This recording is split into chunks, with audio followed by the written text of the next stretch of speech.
এর আগের কয়েকটা পর্ব থেকে আমরা যুক্তির আকার কেমন হয় সেগুলো জানলাম, কিন্তু এই আকারগুলোর প্রয়োজনটা কি বা তার গুরুত্বটাই বা কি সেটা তো জানতে হবে। সেটাই আমরা আলোচনা করব এই পর্বে।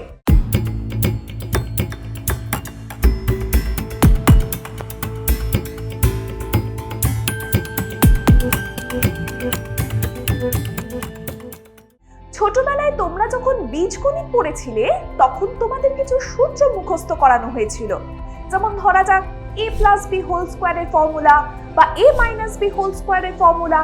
কিন্তু এই ফর্মুলাগুলোর প্রয়োজনীয়তা কি বলতো? যাতে এই ফর্মুলা রিলেটেড কোনো সমস্যাকে আমরা সহজেই সমাধান করতে পারি। যুক্তির ক্ষেত্রেও ব্যাপারটা ঠিক এরকমই।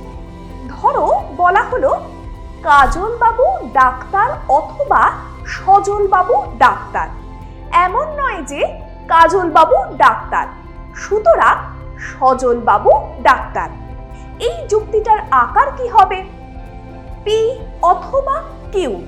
এমন নয় যে পি সুতরাং কিউ।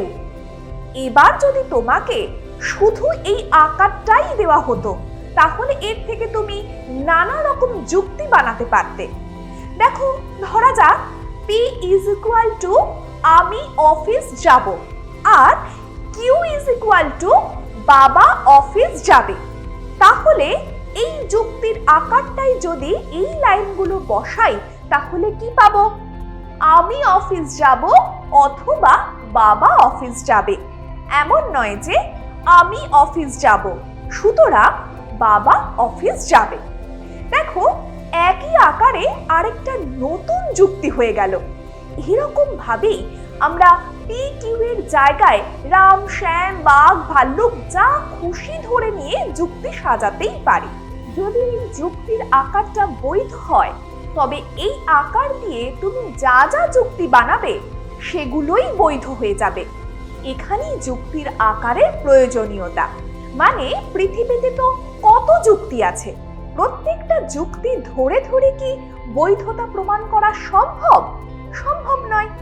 কিন্তু আমরা যদি এমন কিছু যুক্তির আকার বা ফর্ম বানিয়ে রাখি যেখানে যদি কোনো যুক্তি সেট হয় তাহলে সেটা বৈধ যুক্তি হয়ে যাবে, আর যদি সেট না হয় তাহলে সেটা অবৈধ যুক্তি হয়ে যাবে, তাহলে কিন্তু বহু যুক্তিরই বৈধতা বিচার করা সম্ভব হবে। যেমন ধরো ছোট বাচ্চাদের অনেক সময় দেখবে একটা খেলনা দেওয়া হয়, ত্রিভুজ চতুর্ভুজ গোলাকার ডিম্বাকার ইত্যাদি নানা রকম আকারের খোপ খোপ করা থাকে। ঠিক ঠিক শেপগুলো ঠিক ঠিক খোপে বসাতে হয়। যদি ত্রিভুজের খোপে গোলাকার শেপ বসানো হয় তবে তো আর সেটা সেট হবে না। যুক্তির ক্ষেত্রেও ব্যাপারটা ঠিক এমনই।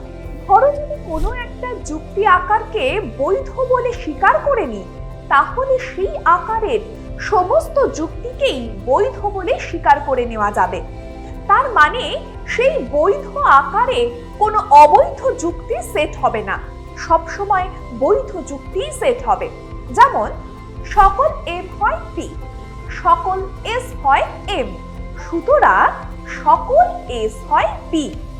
এই যুক্তি আকারটা যদি বৈধ হয় তাহলে আমরা এই একই যুক্তির আকারে নানা বিষয়বস্তু সাজিয়ে নানা যুক্তি তৈরি করতে পারি আর ধরেই নিতে পারি যে যুক্তিবিজ্ঞানের নিয়ম অনুসারে সেই যুক্তিগুলো বৈধ হবে। আর এখানেই যুক্তির আকারের প্রয়োজনীয়তা। এবার হচ্ছে সবচেয়ে ইম্পর্টেন্ট কোশ্চেন, কখন কোনো যুক্তিকে বৈধ বলা যাবে? কেননা আগে তো বৈধ আকারটা ঠিক করতে হবে, তারপর তো সেই আকারে অন্যান্য যুক্তি বসিয়ে দেখতে হবে বৈধ হচ্ছে কিনা, তাই না? পরের পর্বে আমরা জানবো এই প্রশ্নের উত্তর, তাই সঙ্গে থাকো আর দেখতে থাকো আমাদের ভিডিওগুলো। মনে রেখো, যুক্তি থেকে যেমন যুক্তির আকার পাওয়া যায় তেমনি যুক্তির আকার থেকেও যুক্তি গঠন করা যায়।